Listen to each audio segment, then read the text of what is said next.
Hi, I'm Old Sneelock. Welcome to another episode of Old Sneelock's Workshop.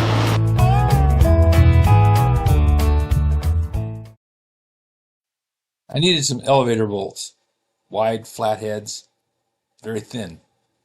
But I couldn't buy any in town. Lowe's had 4 of them in a different town at $1.50 a piece, 1 per pack.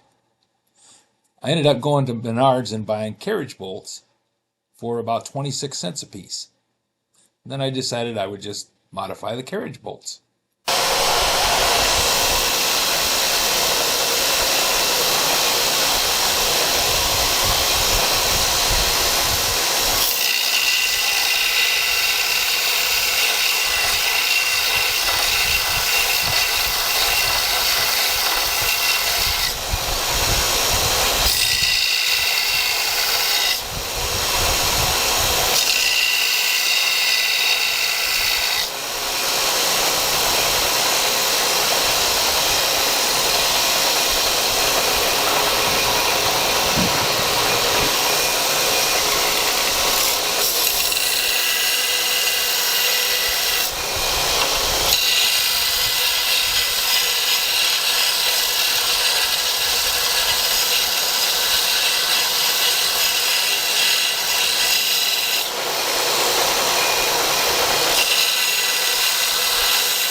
Well, this little exercise is turning carriage bolts into elevator bolts.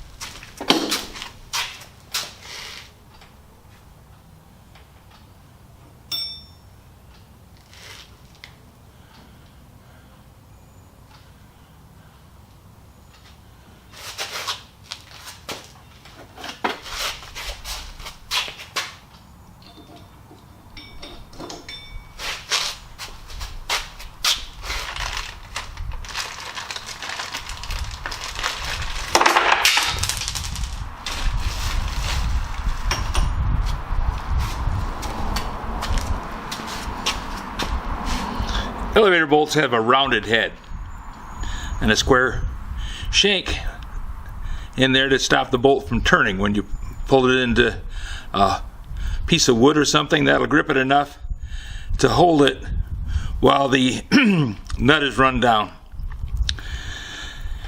But I'm trying to bolt together crack Unistrut.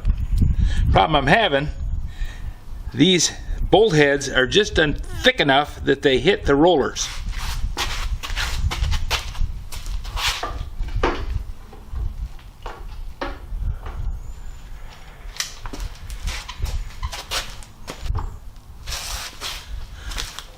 So by grinding the head flatter, I think I can make it so the rollers slip by.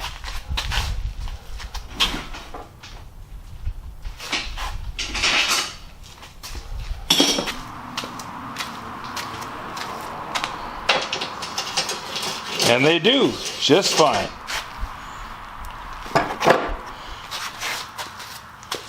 Since the building is 24 foot wide and these pieces of track are only 10 foot long, in order to get through the entire building from one side to the other, I need to connect the tracks.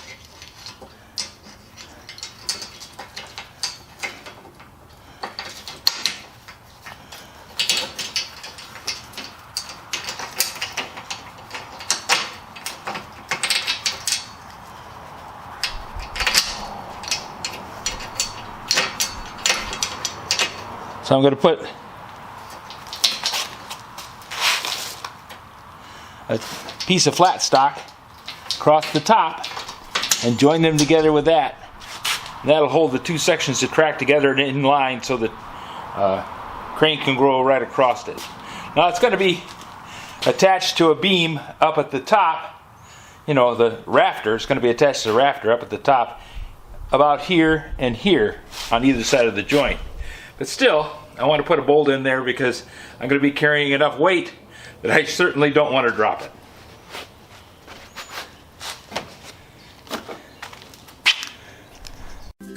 If you have any suggestions for new video, questions about today's video, or any of the other videos on the channel, just drop a note in the comments. You know I read them all. Thanks for watching.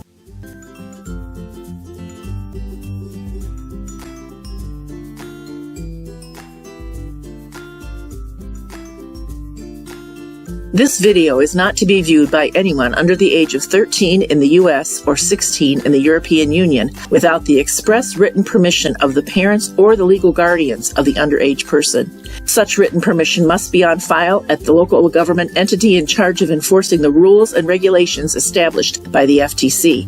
Anyone violating these terms is admitting by default that they hold harmless the owners and operators of this channel. Any and all questions should be addressed to your local branch of the FTC.